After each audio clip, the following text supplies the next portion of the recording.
nós vamos continuar falando sobre cristologia.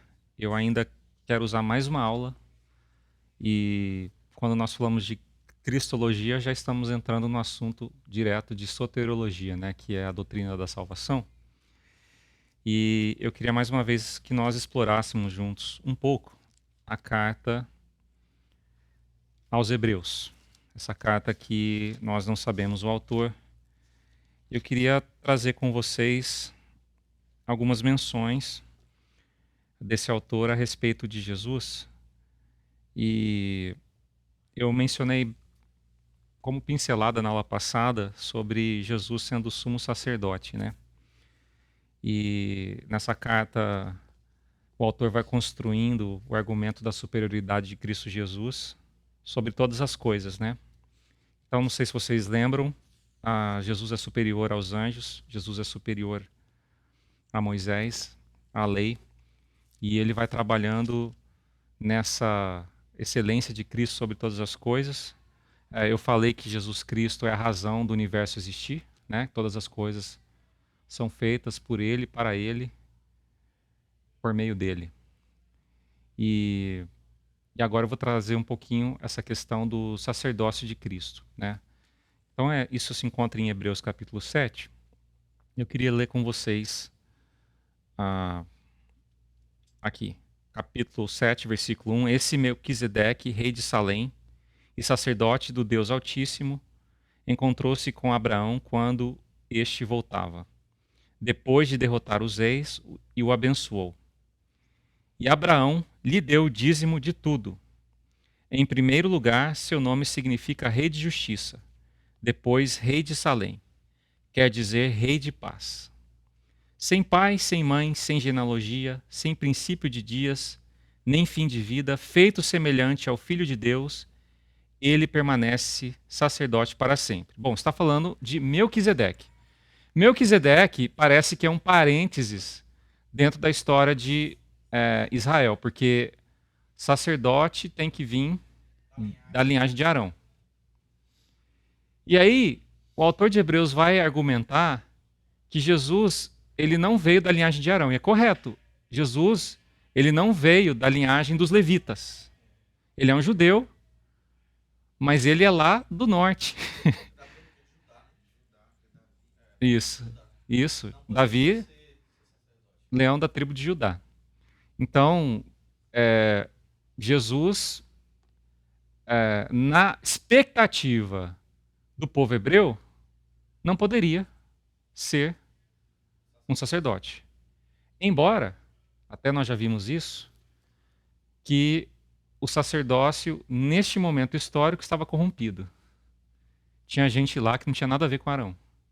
E quem deveria estar no sacerdócio mesmo estava lá no deserto pregando, comendo gafanhotos, se vestindo com pele de camelo. Estava corrompido, né? Mas o que acontece então? O autor de Hebreus está dizendo assim, olha, Jesus ele é um sacerdote segundo a ordem de Melquisedeque. E ele vai dizer assim, a ordem de Melquisedeque é superior. Por quê? Ele vai listar algumas razões. Primeira razão é assim, o pai da fé, Abraão, deu ofertas para Melquisedeque. Ele está colocando onde Melquisedeque se encontra. E ele vai dizer assim, olha, todos os outros sacerdotes têm uma linhagem conhecida. Uma linhagem humana conhecida. Aquele que vem pela linhagem de Melquisedeque, não se sabe de onde vem. Melquisedeque, a gente tem pouquíssimas informações a respeito. Pouquíssimas. Não se sabe a linhagem, os pais de Melquisedeque. Mas nós sabemos que, quando ele aparece, pessoas importantes como Abraão estão ali para enfatizar isso. Então, é isso que o autor de Hebreus está colocando. Olha, não se esqueça que Jesus é da ordem de Melquisedeque e Abraão serviu a Melquisedeque. Nós estamos falando de Abraão, o pai da fé de vocês. Ele serviu, e ele continua o argumento. Considerem a grandeza desse homem. Versículo 4. Até mesmo o patriarca Abraão lhe deu o dízimo dos despojos. A lei requer dos sacerdotes, dentre os descendentes de Levi, que recebam o dízimo do povo, isto é, dos seus irmãos. embora estes sejam descendentes de Abraão. Este homem, porém, que não pertencia à linhagem de Levi, recebeu os dízimos de Abraão e abençoou aquele que tinha as promessas. Sem dúvida alguma, o inferior é abençoado pelo superior. No primeiro caso, quem recebe o dízimo são homens mortais. No outro caso, é aquele de quem se declara que vive. Pode-se dizer que Levi, que recebe os dízimos, entregou-os por meio de Abraão. Pois, quando Melquisedeque se encontrou com Abraão, Levi ainda não havia sido gerado. Então, ele está defendendo a proeminência de Melquisedeque sobre a tribo dos levitas e dizendo que antes que houvesse, já existia Melquisedeque. Ele está usando Melquisedeque como um tipo. Essa linguagem no pensamento teológico. Um tipo é aquele que representa alguém, né? Então ele está dizendo assim, olha, antes que houvesse já um sistema em funcionamento, já existia um. Então ele está colocando assim, olha, antes que houvesse a estrutura sacerdotal, Jesus já estava ali, já existia. E alguns falam assim, mas ele não é da ordem de Arão. Sim, ele é da ordem de Melquisedeque. Ele está construindo esse argumento. Por que ele está fazendo isso? Aí vamos ler um versículo 11 então. Se fosse possível alcançar a perfeição por meio do sacerdócio levítico, visto que em sua vigência o povo recebeu a lei, por que haveria ainda necessidade de se levantar outro sacerdote, segundo a ordem de Melquisedeque e não de Arão? Certo é que, quando há mudança de sacerdócio, é necessário que haja mudança de lei. Ora, aquele de quem se dizem estas coisas pertencia a outra tribo, da qual ninguém jamais havia servido diante do altar. Pois é bem conhecido que o nosso Senhor descende de Judá, tribo da qual Moisés nada fala quanto a sacerdócio. O que acabamos de dizer fica mais claro quando aparece outro sacerdote semelhante a Melquisedeque, alguém que se tornou sacerdote, não por regras relativas à linhagem, mas segundo o poder de uma vida indestrutível. Portanto, sobre ele é afirmado: tu és sacerdote para sempre, segundo a ordem de Melquisedeque. Então, aqui existe um cumprimento de uma profecia. Ele está fazendo uma citação do Antigo Testamento, dizendo que viria alguém da linhagem de Melquisedeque, em que exerceria um ofício absolutamente superior a todo quanto já existia ali. Vamos pular agora para o 22. Jesus tornou-se, por isso mesmo, a garantia de uma aliança superior. Ora, aqueles sacerdotes têm havido muitos, porque a morte os impede de continuar em seu ofício. É verdade, né? Geração após geração vai se levantando os filhos de Arão, os netos, os bisnetos e assim sucessivamente. 24. Mas visto que vive para sempre, Jesus tem um sacerdócio permanente. Olha a superioridade, então. O antigo durava uma geração. Com Jesus, eternamente. Portanto, ele é capaz de salvar definitivamente aqueles que, por meio dele, aproximam-se de Deus, pois vive sempre para interceder por eles. Vamos fazer só uma pausa aqui. De novo, nós entramos na questão onde muitos dentro da cultura evangélica ficam encantados com pessoas que recebem um ofício ou têm um ofício, quer por se autodenominar assim, ou por imposição de mãos, ou por uma denominação, ou um grupo de pessoas ao reconhecimento daquele. E existe quase que um encantamento por tudo isso. Do mesmo modo como muitos dentre os hebreus poderiam olhar o sacerdote que usava suas vestes finas, comia comida sagrada, separada, e que quando iam ao templo, existia todo o procedimento de purificação, e ali estava o sacerdote que, muito interessante, o que é um sacerdote?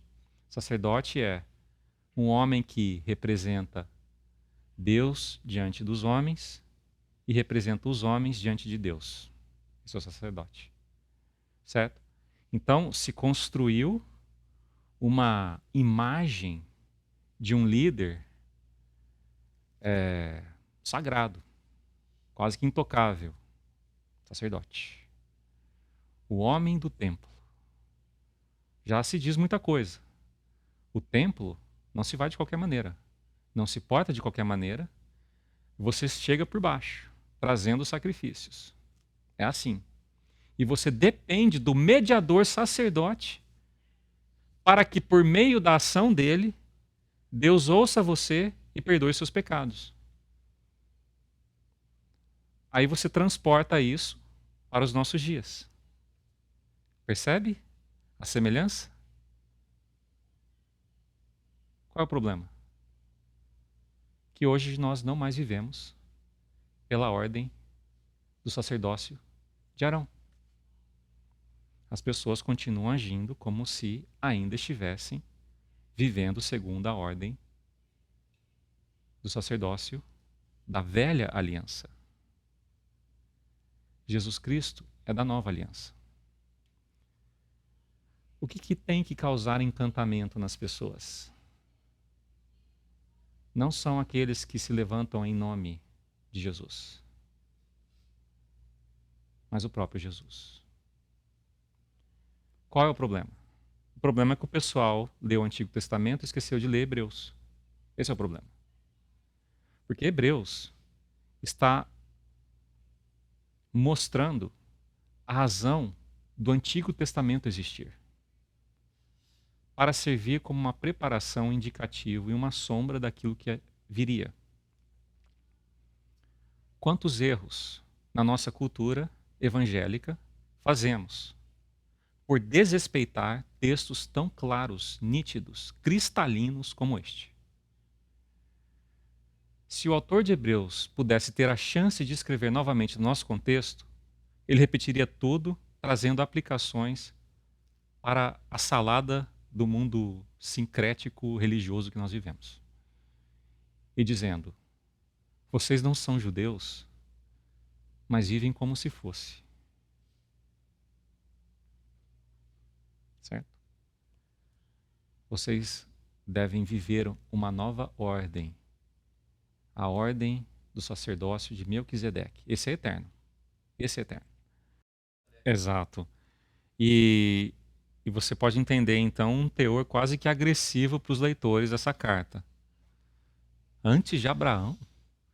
Então, assim, antes de houver a iniciativa da lei, já existia em operação uma outra ordem, mostrando, colocando tudo na perspectiva correta, certo? E então, Jesus está dizendo: eu estava lá já.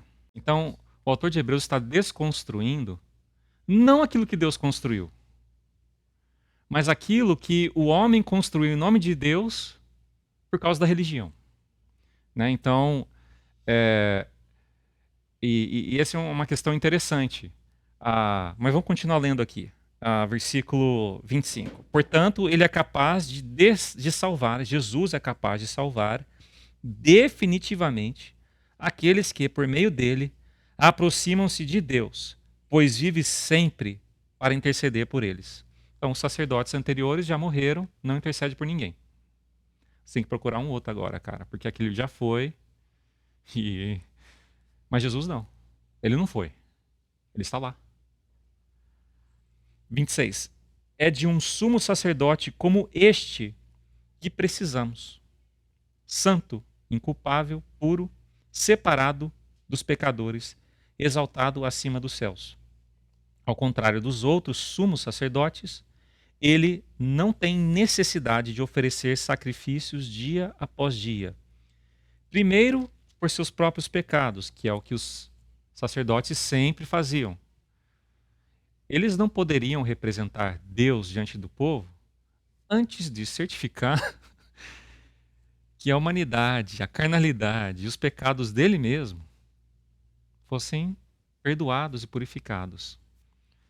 E é aquela velha história, né? O pastor vai pregar, a esposa olha pro maridão pregando e fala assim: eu sei quem tu é, né? É, eu sei. Para de ser sofisticado. E aí o camarada põe a mão na cabeça e fala assim: quer saber? Eu tenho que retroceder e fazer as coisas na ordem certa, né? Então o sacerdote tinha isso. A família olhava pro cara e falava assim: nosso papai aí é que cuida do templo e tá precisando cuidar melhor de casa, né? E aí o papai, ele levava os sacrifícios para ele, em primeiro lugar. E Jesus? Jesus não. Ele era o sacrifício já, a pessoa dele. E ele o fez uma vez por todas, quanto a si mesmo se ofereceu. 28. Pois a lei constituiu sumos sacerdotes a homens que têm fraquezas. Mas o juramento que veio depois da lei constituiu o Filho perfeito para sempre. O que ele está construindo? Ele vai adentrar no capítulo 8. Vocês realmente querem viver segundo a velha aliança? Pense bem. Pense bem. Vocês realmente querem voltar atrás? Lembra que eu falei da perseguição que eles estavam vivendo? E quão difícil era para muitos não apenas se sentir rejeitados ou ameaçados, perseguidos pelo Império Romano, mas excluídos dos de sua própria casa. O cara tinha padaria, mas ninguém comprava na padaria dele. Por quê? Porque ele virou um traidor. Negou o judaísmo. Não é mais filho de Abraão. Não é mais da minha família. E aí então surge a pergunta: vale a pena? E aí então chega nos ouvidos dessa pessoa a carta aos Hebreus. E ele está dizendo: é sério que você ainda vai ficar perguntando isso? Vale mais do que a pena. Vale tudo. Porque aquilo que você está abrindo mão não se compara àquilo que você está recebendo. Cristo é superior. E aí, gente, como que a gente faz a ponte para os nossos dias, certo? A ponte é o seguinte: uma delas, a igreja tem problemas. Servir é bagunça, gente te machuca, é verdade, né? Você não precisa servir muito tempo na igreja para você sentir o drama. Às vezes você dedica o seu melhor e você sai mal falado. Às vezes você é mal entendido. Às vezes as pessoas julgam por aquilo que ficou aparente, mas não é capaz de tentar enxergar a sua motivação. Você sai muito ferido. Você sai magoado. Mas não só isso. A bagunça das próprias doutrinas, ensinamentos, mas não só isso. A ganância humana. Tudo isso que na igreja fica evidente, porque a igreja não é um lugar para a gente esconder essas coisas. Certo? O religioso vai achar que sim, mas a igreja é o lugar para a gente pendurar essas coisas e falar assim: ó, gente, aqui está tudo exposto, hein? Em um lugar que está tudo exposto, ele começa meio que feder, né? A gente começa a ver gente tossindo tuberculose, leproso expondo a ferida. Fala, nossa, coisa feia. O que você imagina que é a comunhão? O que você imagina que é? A comunhão é a comunhão de Jesus com os discípulos, onde ele fala assim, ó, aqui está alguém que vai me trair. A comunhão com os discípulos é essa, olha, enquanto vocês estão discutindo quem é maior no reino dos céus e quem vai sentar à minha direita e à minha esquerda, eu estou lavando os seus pés. Sabe esse tipo de coisa que mostra a nossa feiura? Ora, isso é a igreja. Pois bem, a igreja tem de tudo isso, né? O mundo do reino de Deus expresso aqui na terra, a igreja, sofre com tudo isso.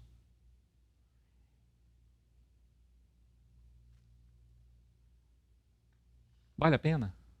Essa é a pergunta. Vale a pena? Tem muita gente que acha que não vale a pena. Eles já saíram faz tempo. E vão dizer, a comunhão com a minha família. Mas até na família do cara é bem complicado. Às vezes nem lá tem comunhão, hein? Vale a pena? E sabe, essa é a pergunta que nós precisamos fazer. Vale a pena nos expor a isso? Pensando assim, nós não estamos tão longe do contexto de 2000 anos atrás. O que você diria ao hebreu aqui? Você bate na porta dele, o cara tá nessa. Talvez eu fiz uma besteira de negar toda a minha tradição judaica. Não é que eu quero negar Jesus, não me entenda mal. Jesus é um camarada legal, não tem um meio termo. Aí Deus manda o missionário Padilha bater na porta lá de um hebreu. E aí Deus fala, é contigo, Padilha, convence esse cara que vale a pena, certo? O que você falaria? Se tivesse em mãos a carta do Hebreus, você pegaria alguns versículos aqui. E hoje, hein? Você acha que é muito diferente? Certo? Quanta gente não questionando exatamente isso? Não sei se vale a pena.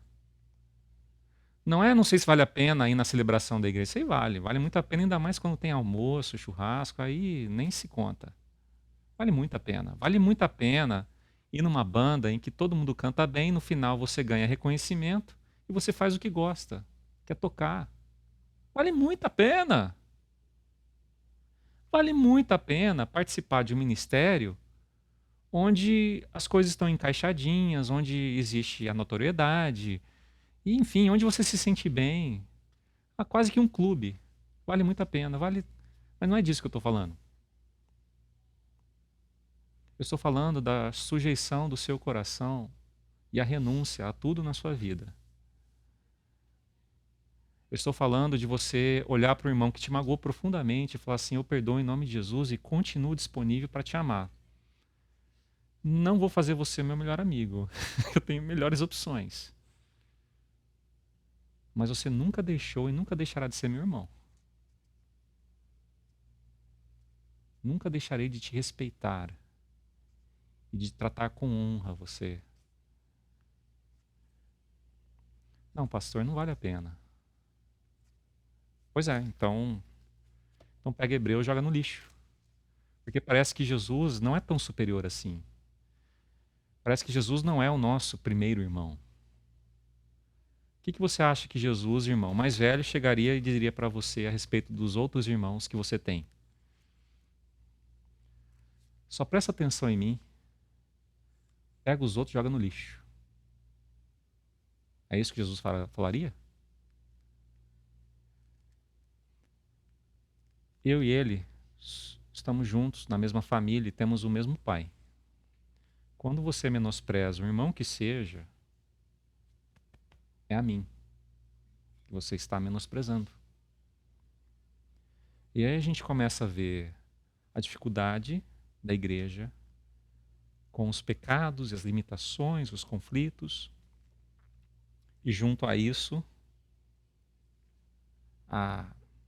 não bastasse isso os nossos próprios pecados, as nossas próprias fraquezas, as nossas próprias lidas com as tentações, e a gente começa a achar que não vale a pena.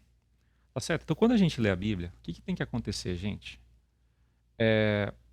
Esse é o problema. Alguns eruditos e homens brilhantes de mente até vão lá no original, estudam e retiram coisas boas. Coisas que quem não estudou jamais teria condições de tirar. Amém. Só que eles ficam lá. Homens que vão lá atrás, na tradição,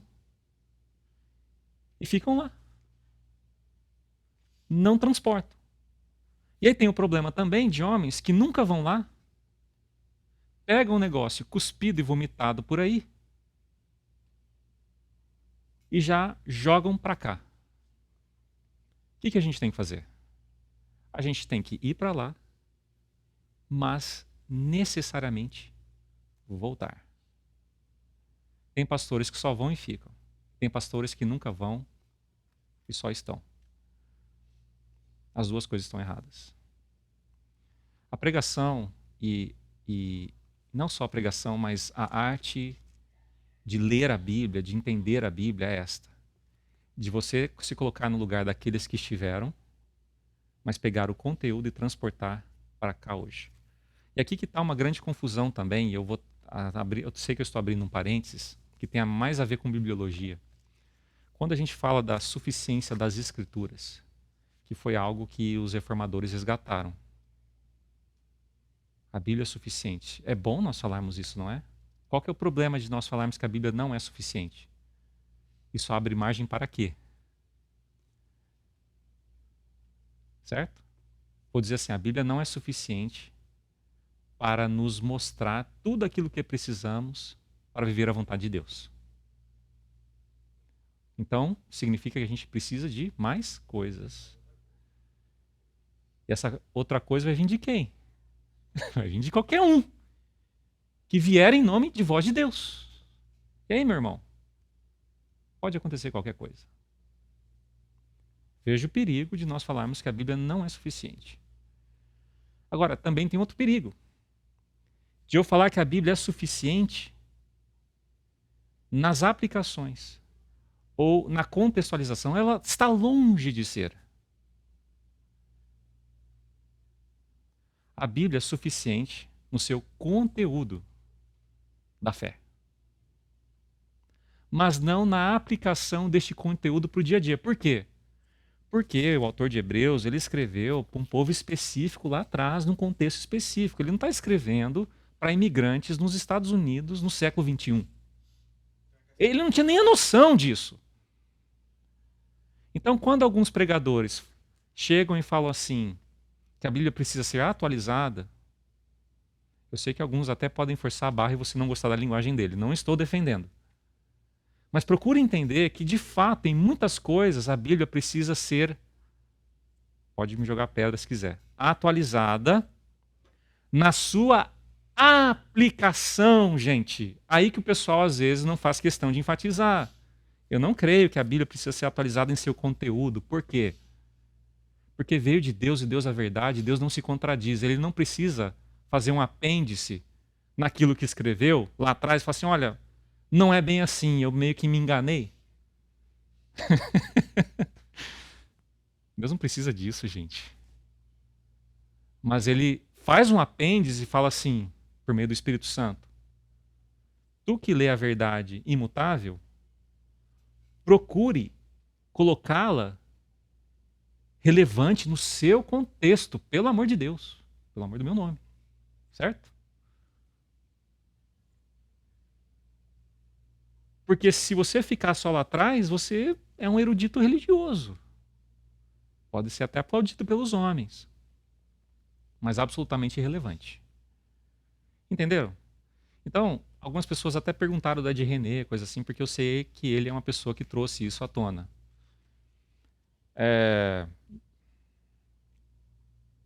Eu acho que ele foi infeliz em algumas colocações, mas conhecendo a motivação dele, se ele tivesse tido um pouquinho mais de sensibilidade no jeito dele falar, de repente faria mais sentido para muitos, né? Agora, se você acha que a Bíblia não precisa ser atualizada na sua aplicação, então eu quero ver você aplicar, por exemplo, textos como de Timóteo, em que Paulo fala que as mulheres devem ficar em silêncio dentro da igreja. Aplica isso, né? A sua esposa quer comentar lá, quero dar um testemunho. Vai lá, maridão. Proíbe sua esposa de dar o testemunho, não está aqui? Ah lá.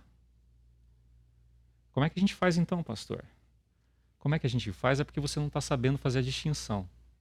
O que é princípio, o que é a aplicação do princípio para aquele contexto.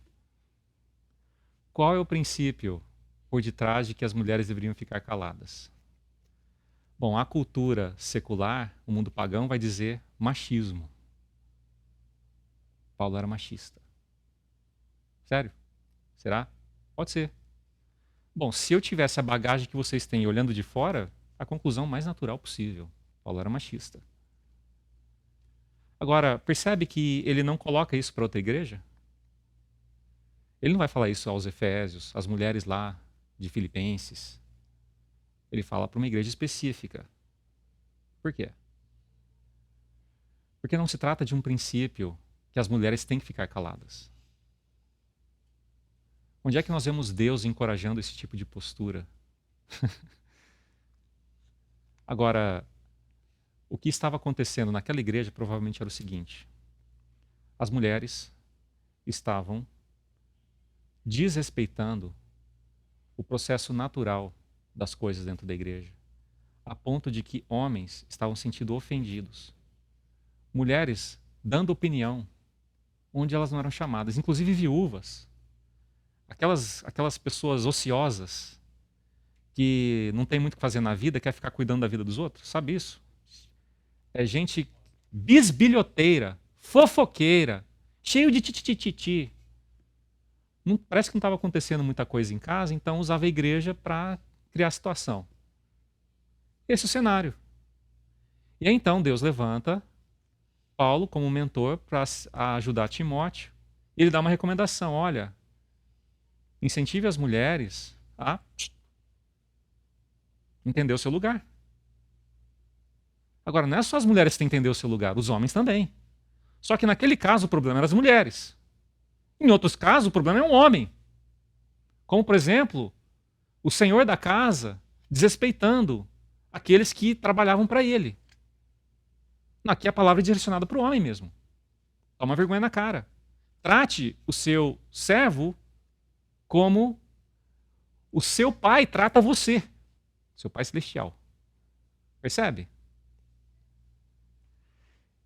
Então, gente, aqui a gente está entrando em muitos pontos, né? Eu sei disso. A gente está falando de cristologia, a gente entrou em bibliologia e, e agora a gente entrou em hermenêutica até, que é como interpretar a Bíblia.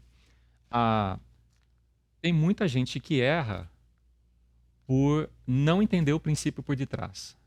Sempre o princípio por detrás, retrocedendo, em primeira instância, vai ter a ver com amor. Tudo na Bíblia que já vem como uma aplicação, você retrocede, tem a ver com amor, com respeito, com dignidade. Eu não sei exatamente como as mulheres se sentiram ao ouvir que elas deveriam ficar caladas na igreja. Mas eu tenho certeza que nenhuma delas duvidaram de que a motivação de Paulo, na verdade, não era só para trazer ordem e decência na igreja, mas que elas seriam dignificadas. Paulo queria preservar a imagem das mulheres também. Gente, a imagem de vocês está correndo solta por aí. Vocês não estão sendo vistas como belas, mas ele vai falar de ornamentação, né? Mulheres, ao invés de vocês quererem vir com toda essa aparência de sucesso e de beleza, tem uma beleza mais profunda do que essa. E aí a gente começa a perceber que Paulo não queria, de forma alguma, diminuir as mulheres. Pelo contrário, estava ensinando a elas como se levantar. E para algumas, de fato, a melhor coisa é, para você se levantar, primeira coisa, cala a boca. Está falando demais. Está muito tititi, eu acho. E fazendo juízo. E trazendo conflito. Não é?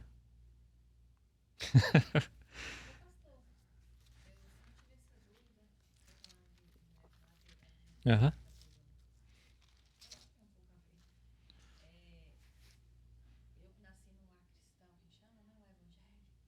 Uhum.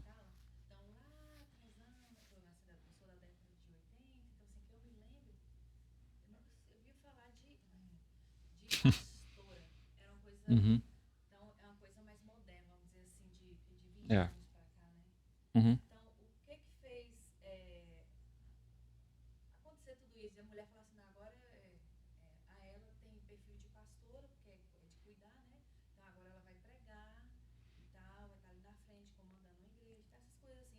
Uhum. Claro. É. E aqui eu posso ser linchado, né? A cultura batista, em geral, não a renovada, mas a tradicional, ela defende a ideia de que não existe ofício pastora, só pastor, homem. E aí vai dizer que na Bíblia não encontra respaldo para mulher pastor, né? Uma pastora, no caso. E aí, de novo, a gente tem que trabalhar com a questão do princípio. E onde esse princípio foi aplicado nas Escrituras e como nós então temos que aplicá-lo, o princípio mesmo, para os dias de hoje.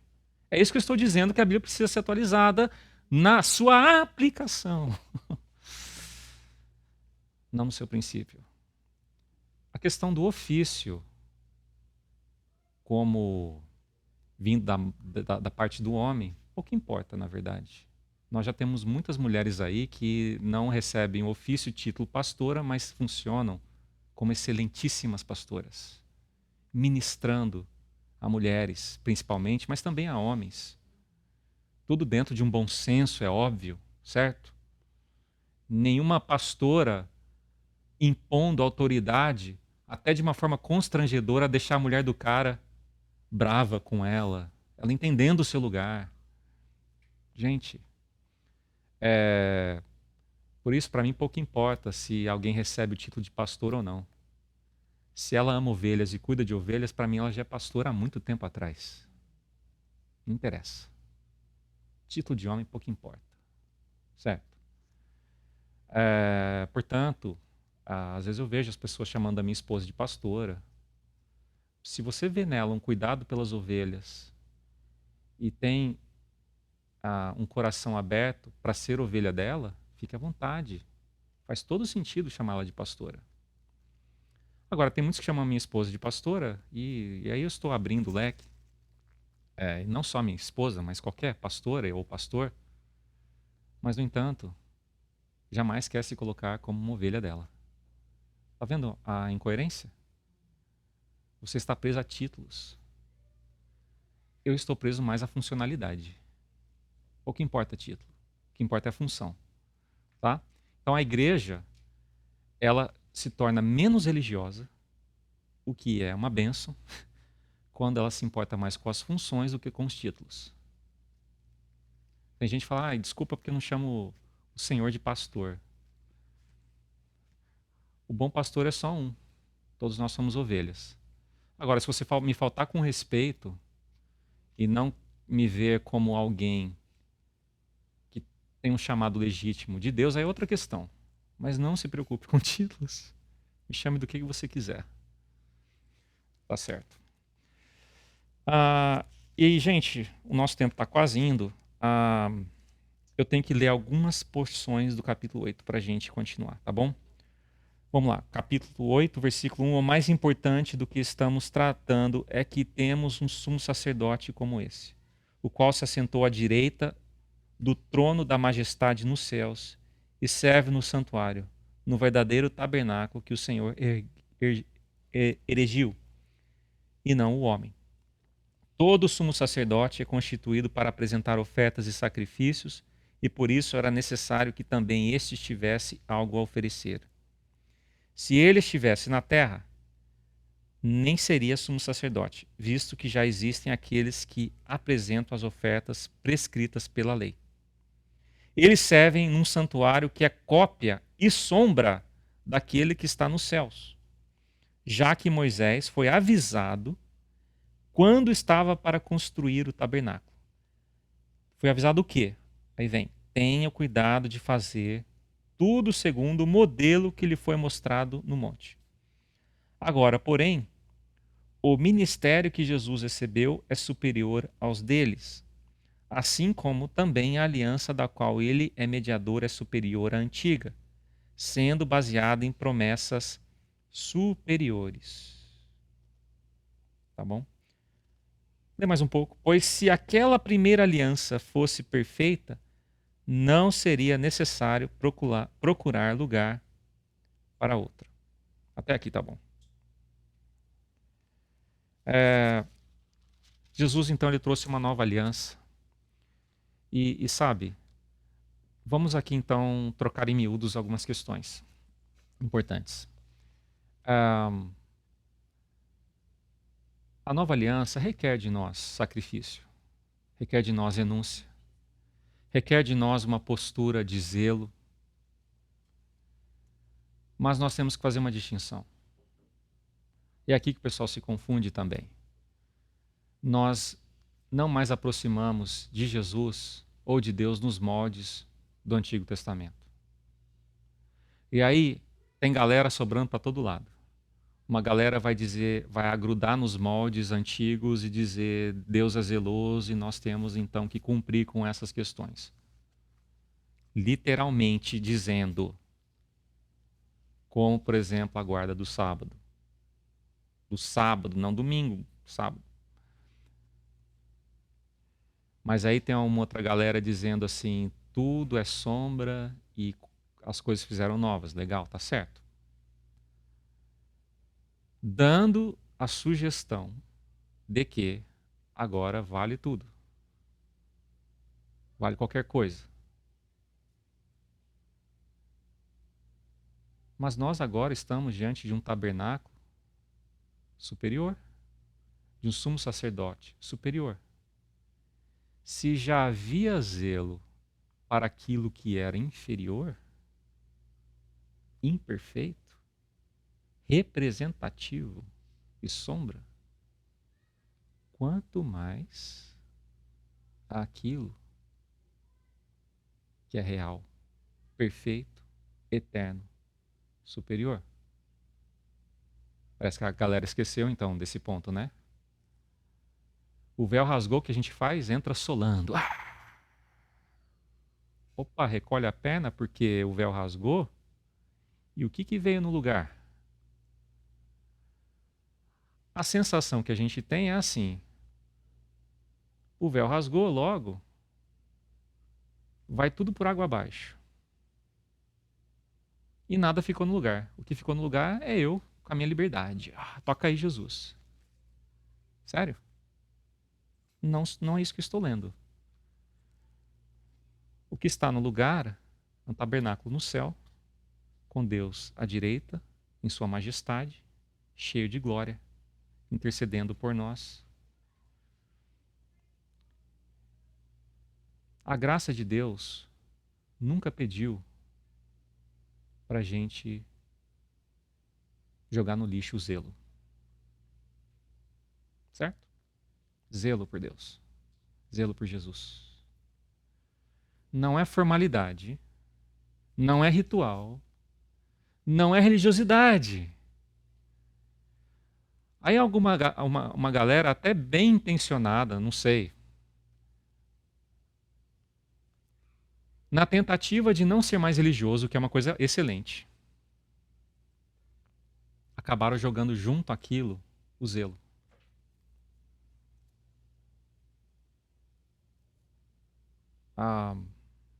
Uma reverência, um respeito. Porque como é que você acha que você vai estar diante de Jesus quando ele encontrar com você? Certo? Você vai entrar solando? Então, uma coisa não tem a ver com a outra. Isso que eu estou mostrando para vocês. Nós temos essa tendência de misturar as coisas. Uma pessoa religiosa, ela é zelosa pelo quê, gente? Pelos rituais. Uma pessoa temente a Deus é zelosa pelo quê? Por quem Deus é. Ela não negocia quem Deus é. Deus é santo e amor. Então, a gente está quebrando alguns paradigmas aqui. Qual é um paradigma? Um paradigma que está aí é o seguinte: pastor, parece que nesse mundo evangélico só tenho duas opções. Ou sou tradicional, zeloso a Deus, reverente a Ele, certo? E fiel, perseverante. Ou eu sou da turma do oba-oba, que em outras palavras é a turma da libertinagem. E aí chega o autor de Hebreus e fala assim, os dois estão bem confundidos, hein? Nenhum e nem outro. Vocês vivem como se nunca o tabernáculo tivesse substituído. E vocês vivem como se não houvesse tabernáculo nenhum. Percebe? Geralmente, briga de igreja tem a ver com isso. De um lado, alguém dizendo que o tabernáculo está aí, a gente tem que fazer tudo conforme está escrito. E do outro fala assim, não, o tabernáculo é sombra e já foi, é verdade. Só que não colocaram tabernáculo nenhum no lugar. E qual é o tabernáculo hoje presente aqui para nós? Porque tem um tabernáculo do céu, que é a linguagem que o autor de Hebreus está dizendo. E cada um de vocês. Esse é o tabernáculo. Onde deve haver o respeito, o zelo, o amor. O que é entrar de sola no tabernáculo de Jesus? Eu agredir o meu irmão. Isso é entrar de sola no tabernáculo de Jesus. E então a gente, com os louvores, no palco da igreja, apresenta a oferenda, a adoração a Deus, enquanto eu não consigo olhar na cara de um irmão. Isso é entrar de sola no tabernáculo. Tá certo? É por aí. Então, nós não somos nem daqueles que vivem como se ainda só houvesse, ainda estivesse na dispensação do antigo tabernáculo, mas também nós não vivemos na dispensação como agora não tem tabernáculo nenhum. Você, meu querido, é o tabernáculo. Eu sou um tabernáculo. E é bom a gente começar a se respeitar. Amém? Beleza, gente?